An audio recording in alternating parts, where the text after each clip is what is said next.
नमस्कार दोस्तों, स्वागत है आप सबका हमारे इस चैनल पे। आज की इस वीडियो के अंतर्गत हम लोग भारतीय नागरिकता का प्रावधान और भारतीय नागरिकता अधिनियम के बारे में पढ़ने वाले हैं। इस वीडियो के अंतर्गत मेनली हम लोग ये देखने वाले हैं कि किस प्रकार से भारत की नागरिकता को दिया जा सकता है किसी अन्य व्यक्ति को, और किस प्रकार से कोई भारत का ही व्यक्ति है तो उसकी, या फिर कोई और व्यक्ति है तो उसकी नागरिकता को छीना जा सकता है।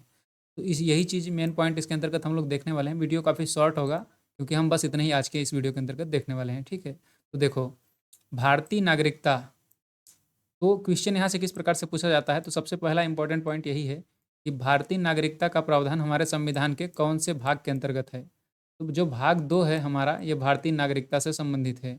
और अनुच्छेद जो है 5 से 11, ये दोनों पॉइंट आपको ध्यान रखने हैं। अगर यहाँ से क्वेश्चन पूछा जाता है तो मेनली सबसे इम्पोर्टेंट और सबसे महत्वपूर्ण क्वेश्चन यही है कि भारतीय नागरिकता का प्रावधान हमारे संविधान के कौन से अनुच्छेद में है और कौन से भाग के अंतर्गत है। तो आपको ध्यान क्या रखना है, भाग 2 के अंतर्गत अनुच्छेद 5 से 11 तक। ठीक है, देखिए यहाँ पे हमने जब पढ़ा था पिछले वीडियो के अंतर्गत, तो मैंने आपको बताया था कि नागरिकता का प्रावधान जो है अनुच्छेद 5 से 11 तक है और भाग 2 के अंतर्गत है। और अनुच्छेद 1 से लेकर 4 तक जो है, और भाग 1 के अंतर्गत क्या है, संघ एवं उसका राज्य क्षेत्र, यानी कि जितने हमारे राज्य हैं अलग अलग, उनके बारे में, और उसका जो केंद्र शासित प्रदेश है उनके बारे में डिटेल से लिखी गई है। इसके अंतर्गत भाग 1 में अनुच्छेद 1 से लेकर 4 तक, और नागरिकता हमारी है भाग 2 में 5 से लेके अनुच्छेद 5 से 11 तक। और इसी सीक्वेंस में आपको ये भी ध्यान रखना है कि मौलिक अधिकार भाग 3 का पार्ट है, और मौलिक अधिकार जो है हमारे 12 से लेके अनुच्छेद 35 तक। ये तीनों ही पॉइंट आपको ध्यान रखने हैं, और इनको हम लोग चूंकि अलग अलग से पढ़ेंगे वीडियो में धीरे धीरे करके, तो आपको डेफिनेटली अच्छे से याद हो जाएगा। ठीक है, अभी हम लोग आगे बढ़ते हैं।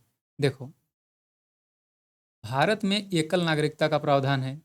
ये तो आपको पता होगा, भारत में एकल नागरिकता का प्रावधान है। क्वेश्चन यहाँ से ये पूछा जाता है कि भारत में जो एकल नागरिकता का प्रावधान है ये कौन से देश से लिया गया है संविधान के अंतर्गत। तो ये आपको ध्यान रखना है, ब्रिटेन देश से लिया गया है। ब्रिटेन देश के संविधान से लिया गया है हमारे भारत में एकल नागरिकता का प्रावधान। एकल नागरिकता का प्रावधान मैं ऑलरेडी आपको बता चुका हूँ, बट आपको पता नहीं होगा तो फिर से एक बार रिपीट कर देता हूँ कि एकल नागरिकता का मतलब ये होता है कि अगर आप किसी एक देश के नागरिक हैं, मान लीजिए इंडिया के नागरिकता हैं, और किसी दूसरे देश का, कनाडा, ऑस्ट्रेलिया, अफ्रीका, किसी देश का भी अगर आप वहाँ की नागरिकता लेते हैं तो इंडिया की नागरिकता ऑटोमेटिक आपकी समाप्त कर दी जाएगी। यानी कि आप एक साथ 2 देश के नागरिक नहीं हो सकते हैं। और इसका मतलब एक दूसरे परिप्रेक्ष्य में ये भी होता है कि आप जब इंडिया के अंतर्गत हैं तो एकल नागरिकता का मतलब हुआ कि भारत जो कि राज्यों का संघ है, तो आप किसी राज्य को रिप्रेजेंट नहीं करेंगे बल्कि आप पूरे एक देश को ही रिप्रेजेंट करेंगे। तो नागरिकता आपको अपने देश की मिलेगी, न कि राष्ट्र राज्य की।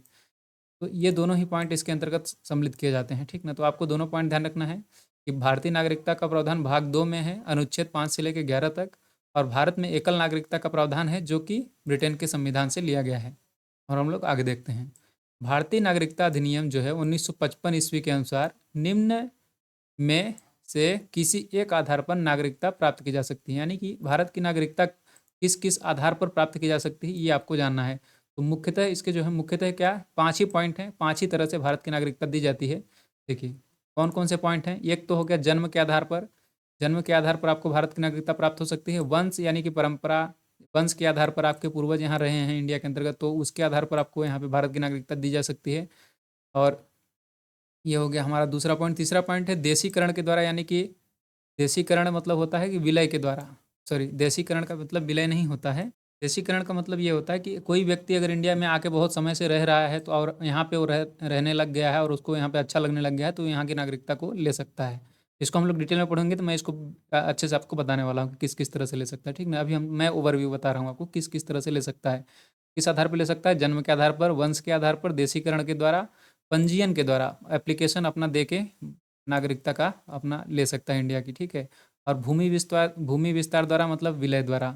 ठीक है, तो ये टोटल 5 पॉइंट हैं। 5 तरह से ही भारत की नागरिकता को स्वीकार किया जाता है, यानी कि भारत की नागरिकता किसी व्यक्ति को दी जाती है। तो हम लोग शुरू करते हैं जन्म से, यानी कि जन्म के आधार पर नागरिकता किस आधार पर दी जाती है। ठीक है ना, यहाँ देखो क्या लिखा है। प्रत्येक व्यक्ति जिसका जन्म संविधान लागू होने अर्थात 26 जनवरी 1950 ईस्वी को या उसके पश्चात भारत में हुआ है, वह जन्म से ही भारत का नागरिक होगा।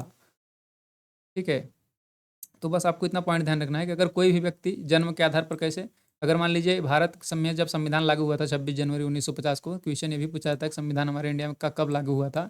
26 जनवरी 1950 को पूर्ण रूप से लागू किया गया था, तो ये आपको पता होगा। बट ये क्वेश्चन भी पूछा जाता है, इसलिए मैंने यहाँ पे बता दिया। तो अगर उस 26 जनवरी 1950 के बाद जितने भी लोग इंडिया के क्षेत्र सीमा के अंतर्गत, भारत का जो सीमा सीमा क्षेत्र है उसके अंतर्गत जो भी बच्चे पैदा होंगे तो भारत के नागरिक माने जाएंगे। तो ये पॉइंट हो गया इसका कि जन्म के आधार पर क्या मतलब है। लेकिन यहाँ पे एक पॉइंट आपको और भी ध्यान रखना है कि जैसे कि अगर भारत के अंतर्गत, भारत सीमा के क्षेत्र के अंतर्गत जन्म तो लेगा बच्चा, लेकिन माता पिता, उसके माता या पिता में से कोई एक जो होगा ना वो भारत का नागरिक होगा, तभी उसको जो है भारत का नागरिक माना जाएगा। ठीक है, तो ये पॉइंट आपको ध्यान रखना है। ये जो नियम है ये 2004 में 3 दिसंबर 2004 को लागू हुआ था कि मतलब कि अब जो है जो भारत का या तो उसकी माता होनी चाहिए या तो पिता होना चाहिए, तो उनमें से कोई एक होगा, तो जो भारत क्षेत्र के अंतर्गत बच्चा जन्म लेगा तो उसको भारत की नागरिकता दी जाएगी। और अगर जो कोई भारत का मान लीजिए पिता ही है, माता नहीं है भारत की, तो जो माता है उसकी डिटेल हम इंडिया के मतलब सरकार को देनी पड़ेगी कि यहाँ से है, माता के बारे में पूरी डिटेल बतानी पड़ेगी, कौन है, कहाँ के हैं। तो ये उसके आधार पर, जन्म के आधार पर ये नागरिकता दी जाती है। सेकंड पॉइंट हम लोग देखते हैं, वंश परंपरा के द्वारा नागरिकता। इसका मतलब क्या है, पहले मैं इसको पढ़ के सुना देता हूँ। भारत के बाहर अन्य देशों में 26 जनवरी 1950 ईस्वी के पश्चात जन्म लेने वाला व्यक्ति भारत का नागरिक माना जाएगा यदि उसके जन्म के समय उसके माता पिता में से कोई भारत का एक नागरिक हो। हाँ, तो ये भी वही लगभग सेमी पॉइंट है, वंश परंपरा के आधार पर, यानी कि जिन बच्चों का जन्म भारत के बाहर हुआ है उनके लिए नागरिकता का प्रावधान वंश के आधार पर दिया जाता है। इसका मतलब क्या हुआ, पिता का पहले बोला जाता था कि मतलब अभी अभी की डेट में इसका करंट में जो रूल है, करंट में रूल ये है कि माता पिता में से किसी एक का भारतीय नागरिक होना आवश्यक है, और जो बच्चा होगा ना वो जन्म के 12 माह के अंदर, जन्म जो बच्चा जन्म लेगा उसको 12 माह के अंतर्गत अपने सरकार, केंद्र सरकार के पास उसका डिटेल भी मतलब पंजीयन कराना उसका आवश्यक होगा। तो जो पंजीयन रहेगा उस बच्चे का, और वो जो बच्चा में से माता पिता उसके जो होंगे इंडिया के होंगे, तब ही उसको नागरिकता भारत की दे दी जाएगी। ठीक है, तो ये पॉइंट है, आपको ध्यान रखना है। यहाँ पे हम लोग पढ़ लेते हैं क्या लिखा है। माता की नागरिकता के आधार पर विदेश में जन्म लेने वाले को नागरिकता प्रदान करने का प्रावधान नागरिकता संशोधन अधिनियम 1992 द्वारा किया गया। तो ये आपको पता, अभी कोई ज़्यादा याद रखने की जरूरत नहीं है। सबसे ज़्यादा इनमें जो संशोधन किए गए थे 2004 के अंतर्गत किए गए थे, ठीक ना, 3 दिसंबर 2004 को।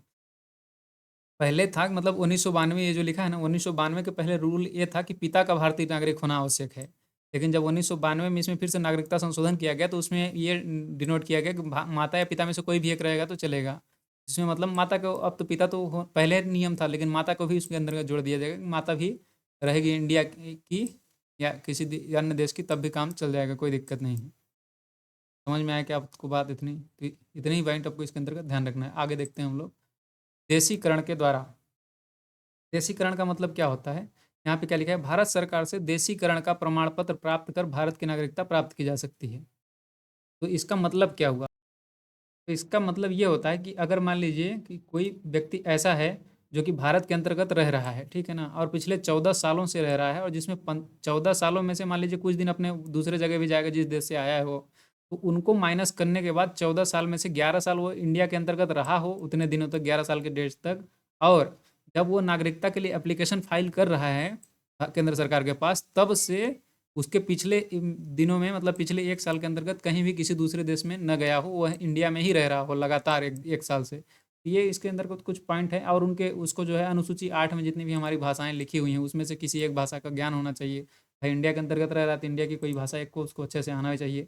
ये भी कुछ नियम कानून है। और प्लस एक पॉइंट और भी है कि जैसे मान लीजिए वो व्यक्ति जो जिसको हम लोग नागरिकता दे रहे हैं देशीकरण का प्रमाण पत्र, उसको उस देश का होना चाहिए जहाँ पे हमारे लोग भी, इंडिया के लोगों को भी नागरिकता दी जाती हो। ऐसा नहीं कि मतलब जैसे कि मान लो पाकिस्तान हो गया तो इन लोगों के पास संबंध अच्छे नहीं है तो इन लोगों को नागरिकता जल्दी नहीं दी जाती है। तो ये सब पॉइंट आपको ध्यान रखना है कि जहाँ पे इंडिया के लोगों को नागरिकता दी जा सकती है वहीं के लोगों को हम भी नागरिकता दे सकते हैं। तो ये कुछ अपना म्यूचुअल अंडरस्टैंडिंग है। ये पॉइंट्स भी इसी के अंतर्गत आता है देशीकरण के द्वारा। और पंजीयन के द्वारा नागरिकता का मतलब क्या हुआ, निम्नलिखित वर्गों में से आने वाले वे लोग पंजीकरण के द्वारा भारत की नागरिकता प्राप्त कर सकते हैं। कौन कौन से लोग, वे व्यक्ति जो पंजीकरण प्रार्थना पत्र देने की तिथि से 6 माह पूर्व से भारत में रह रहे हैं। ये सब नियम कानून अभी सब चेंज हो चुका है जो मैं बता रहा हूँ, इसको आप समझो। पहले इसको एक बार हम लोग पढ़ लेते हैं। देखो, वे व्यक्ति जो पंजीकरण प्रार्थना पत्र देने की तिथि से 6 माह पूर्व से भारत में रह रहे हो, चलो ठीक है। बी पॉइंट है मतलब इन लोगों में से ये लोग एप्लीकेशन फाइल कर सकते हैं, ठीक ना, पंजीकरण के लिए कि हम भारत के नागरिक बनना चाहते हैं। वे भारतीय जो अविभाजित भारत, यानी कि भारत को विभाजित होने से पहले, जब 1947 में भारत पाकिस्तान अलग अलग बना था, उससे पहले बाहर, उससे पहले भारत, सॉरी एक बार पढ़ते हैं फिर से, वह वे भारतीय जो अविभाजित भारत से बाहर किसी देश में निवास कर रहे हों, यानी कि किसी दूसरे देश के अंतर्गत चले गए हों। हमारा जो पहले इंडिया का अखंड भारत जो था, अविभाजित भारत का मतलब अखंड भारत होता है, जैसे इंडिया, पाकिस्तान, अपना बांग्लादेश, ये सब जो है पहले एक ही पार्ट था। तो इसको छोड़ने के बाद जो अगर किसी दूसरे देश में चले गए हैं तो उन लोगों को नागरिकता हम लोग दे सकते हैं। जैसे कि मान लीजिए कि कनाडा में हो गया, और अफ्रीका, सॉरी, इधर जाते हैं ज़्यादा मेनली अपन के, सऊदी अरब वगैरह कहीं भी जाते हैं, तो इन लोगों को हम लोग नागरिकता दे सकते हैं। वे स्त्रियां जो भारतीयों से विवाह कर चुकी हैं या भविष्य में विवाह करने वाले हैं, इन लोगों को भी पंजीकरण हम लोग कर सकते हैं भारतीय नागरिक के अंतर्गत। भारतीय नागरिकों के नाबालिग बच्चे, इनके लिए अलग प्रावधान किया गया है कि नाबालिग बच्चे जो हैं उनके लिए किस तरह से किया जाएगा। और देखो, राष्ट्रमंडल राष्ट्रमंडल के अंतर्गत जितने देश हैं, उनके जो नागरिक, राष्ट्रमंडल देशों के नागरिक जो भारत में रहते हों या भारत सरकार की नौकरी कर रहे हों, आवेदन पत्र देकर भारत की नागरिकता प्राप्त कर सकते हैं। यानी कि जो राष्ट्रमंडल जो देशों का समूह है, उसके अंतर्गत के जो नागरिक हैं और भारत में वो रह रहे हैं बहुत लंबे समय से, और भारत की सरकार की अगर नौकरी कर रहे हैं, तो यहाँ पे आवेदन पत्र दे के भारत की नागरिकता को प्राप्त कर सकते हैं। मतलब सीधा सीधा पॉइंट ये है कि जो अच्छे लोग होंगे ना, उनको हम लोग नागरिकता दे सकते हैं, जिससे हम लोगों के देश को कुछ फायदा हो। फालतू के लोगों को नागरिकता जनरली नहीं दी जाती है। ठीक। अब हम लोग नेक्स्ट पॉइंट पढ़ते हैं। इसमें जो एक पॉइंट और देखना है कि भारतीय, ये जो लिखा है, क्या लिखा है, वे जो अविभाजित भारत से किसी देश में निवास कर रहे हो, तो अविभाजित भारत से पहले अगर भारत में निवास कर रहे थे लेकिन बाद में बाहर किसी दूसरे देश में चले गए हैं, तो उन लोगों को अगर भारत की नागरिकता लेनी है तो उनको बिना किसी शर्त के भारत की नागरिकता दे दी जा सकती है। और अगर भारतीय मूल का व्यक्ति है तो उसको लगातार भारत में 7 साल रहने के बाद से नागरिकता दे दी जाती है। और एक पॉइंट ये भी है कि अगर जो ये शादी वाला जो मैटर है कि वह स्त्रियां जो भारतीयों से विवाह कर चुकी हैं या भविष्य में करने वाली हैं, उनको कैसे दी जाती थी, उनको इस आधार पर दी जाती है कि किसी भारतीय के साथ शादी करने के बाद वो भी लगातार भारत के अंतर्गत 7 साल रहती हैं, तो उनको हम लोग पंजीकरण के थ्रू उनको रजिस्ट्रेशन करके भारत की नागरिकता दे दी जा सकती है। ये कुछ पॉइंट थे, इनको आपको ये रटना नहीं है, क्योंकि एग्जाम में इस तरह से कुछ नहीं पूछे जाने वाला है। आपको बेसिक अंडरस्टैंडिंग के कुछ पता होना चाहिए। ठीक है ना। और देखो, भूमि विस्तार के द्वारा, भूमि विस्तार का मतलब ये हुआ कि अगर मान लीजिए इंडिया ने किसी दूसरे देश में हमला किया या फिर किसी दूसरे देश के थोड़े बहुत क्षेत्र के इलाका को अपने अंदर कर लिया, भारत का अखंड हिस्सा हो गया वो चीज़, वो जो वहाँ के जो नागरिक होंगे वो भी इंडिया के ही नागरिक माने जाएंगे। तो इसका मतलब ये है, यहाँ पे देख लीजिए लिखा है, नए भूभाग का मतलब यही हुआ कि किसी दूसरे भूभाग जो कि अपना अभी का पार्ट नहीं है भारत के अंतर्गत, लेकिन अगर उस किसी नए भूभाग को भारत के अंतर्गत शामिल किया जाता है, तो उस क्षेत्र में वहाँ के जो लोग होंगे, निवास करने वाले व्यक्तियों को स्वतः ही भारत की नागरिकता प्राप्त हो जाएगी। तो ये टोटल 5 नियम हैं, आपको ये ध्यान रखना है। जन्म के आधार पर, वंश के आधार पर, देशीकरण के द्वारा, पंजीकरण द्वारा और भूमि विस्तार के द्वारा यानी विलय के द्वारा। और देखो, भारतीय नागरिकता संशोधन अधिनियम 1986 के बारे में हम लोग थोड़ा बहुत बात करते हैं, इसके क्या क्या पॉइंट हैं। इस अधिनियम के द्वारा आधार पर भारतीय नागरिकता संशोधन अधिनियम 1955 ईस्वी में निम्न संशोधन किए गए थे। कुछ संशोधन किए गए थे, तो उनको अपन को एक बार स्पीड में पढ़ लेते हैं। अब भारत में जन्मे केवल उस व्यक्ति को ही नागरिकता प्रदान की जाएगी जिनके माता पिता में से केवल एक भारत का नागरिक हो। बता दिया हूँ मैं ऑलरेडी। जो व्यक्ति पंजीकरण के माध्यम से भारतीय नागरिकता प्राप्त करना चाहते हैं, उन्हें अब भारत में कम से कम 5 वर्षों तक निवास करना होगा। पहले यह अवधि 6 माह थी, तो इसको 5 वर्ष में बढ़ा के भी अभी बहुत ज़्यादा कर दिया गया है, शायद 14 साल, या हाँ, जो मैं 14 साल बता रहा था शायद वो हो चुका है। तो अभी यहाँ पे एक पॉइंट और ध्यान रखना है कि यहाँ पे देखिए, देशीकरण द्वारा भारतीय नागरिकता तभी प्रदान की जाएगी जबकि संबंधित व्यक्ति कम से कम 10 वर्षों तक भारत में रह चुका हो। पहले यह अवधि 5 वर्ष थी। तो ये सब कुछ पॉइंट हैं। भारतीय नागरिकता संशोधन अधिनियम 1986 में जम्मू कश्मीर समेत सभी राज्यों पर, अब तो जम्मू कश्मीर को अलग लिखना ही बेकार है क्योंकि वो अब भारत का अखंड हिस्सा हो चुका हो आर्टिकल 360 हटने के बाद से।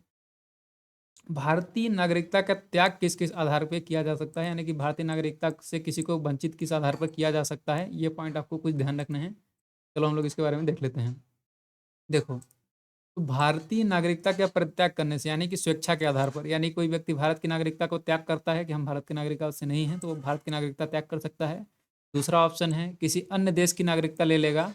अगर कोई व्यक्ति दूसरे देश की नागरिकता ले लेगा तो उसकी भारत की नागरिकता ऑटोमेटिकली खत्म कर दी जाएगी। ठीक ना। और थर्ड पॉइंट है सरकार द्वारा नागरिकता छीनने पर। सरकार द्वारा नागरिकता छीनने का अर्थ यह है कि अगर कोई व्यक्ति ऐसा, मतलब उसके रिकॉर्ड अगर सही नहीं पाए जाते हैं, जैसे भारत की नागरिकता के लिए वो एप्लीकेशन फाइल करता है, तो उसके रिकॉर्ड अगर सही नहीं पाए जाते हैं तो उसको भारत की नागरिकता उसकी जो है अगर पहले से मिली हुई है तो उसको समाप्त कर दी जाएगी। समझ में आया क्या? मतलब वो भारत का नागरिक है तो उसके पास प्रमाण होना चाहिए कि भारत का वो नागरिक है, नहीं तो उसकी नागरिकता समाप्त कर दी जाएगी अगर गलती से मिल चुकी होगी तो। इस तरह से नागरिकता छीन ली जाती है। और किसी देश की नागरिकता स्वीकार दूसरे देश का नागरिकता अगर स्वीकार कर लेगा तो उसकी नागरिकता छीन ली जाएगी। नागरिकता अपनी स्वेच्छा से भी त्याग करते हैं कुछ लोग दूसरे देश की नागरिकता लेने के लिए। कुछ कुछ देशों में यह भी प्रावधान होता है कि दोनों देश की नागरिकता रख सकते हैं, लेकिन भारत के अंतर्गत ऐसा संविधान के अंतर्गत कोई उल्लेख नहीं है। मतलब भारत में एकल नागरिकता का प्रावधान है। अगर आप अपने देश की नागरिकता मतलब किसी दूसरे देश की नागरिकता लेते हैं तो अपने देश की नागरिकता ऑटोमेटिकली खो देंगे। जम्मू कश्मीर विधानमंडल संबंध में राज्य के स्थायी निवास, ये सब कुछ अब गलत हो चुका है। आर्टिकल 360 हट चुका है, ये पुरानी बुक है, ठीक है ना। ये सब आपको कुछ नहीं पढ़ना है। आज का वीडियो हम लोग यहीं तक रखते हैं। नेक्स्ट वीडियो के अंतर्गत हम लोग मौलिक अधिकार के बारे में पढ़ेंगे। मौलिक अधिकार जो है हमारा, ये काफ़ी इंपॉर्टेंट पॉइंट है। यहाँ से आप देख सकते हैं आर्टिकल 352, ये 300, ये कितना इंपॉर्टेंट पॉइंट है। अनुच्छेद 331, ये सब जो है ना, ये मौलिक अधिकार, स्वतंत्रता का अधिकार, समानता का अधिकार, ये सब जो है काफ़ी इंपॉर्टेंट पॉइंट हैं। इन सबको हम लोग डिटेल में बात करेंगे।